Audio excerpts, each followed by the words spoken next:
আজকের ক্লাসে আমরা শিখব ইজি ইংলিশ কিউএনএ। মানে এই ক্লাসটা তোমাদের আমি ট্র্যাভেল হিসেবে কিউএনটা রেখেছি কোয়েশ্চেন অ্যান্ড আনসার ফর্মে, বাংলা থেকে ইংলিশে। তাহলে চলো আজকের ক্লাসটা শুরু করা যাক।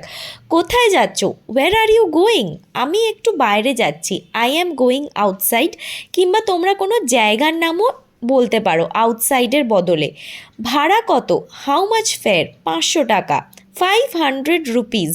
কিংবা তোমাদের যত ভাড়া হবে সেটা 500-এর বদলে সেই নাম্বারটাও বলতে পারো। গাড়িতে কতক্ষণ লাগবে? How long will it take by car? 2 ঘন্টা, 2 আওয়ার্স। কিংবা যেমন তোমাদের টাইম লাগবে সেই হিসেবে টাইমটা বলবে। টিকিট আছে কি? Is there a ticket? হ্যাঁ আছে। Yes there is. পাসপোর্ট আছে কি? Do you have a passport? হ্যাঁ আছে। Yes I have. Hotel book হয়েছে? Is the hotel booked? না হয়নি। No it is not. কিংবা যদি হোটেল বুক হয়ে থাকে তোমরা বলতে পারো ইয়েস ইট ইজ। কোন পথ ধরে? Which way to go? ডান দিক। আর যদি তোমরা লেফট সাইড বলতে পারো বলবে বাঁ দিক, লেফট সাইড। খরচ কত হবে? How much cost?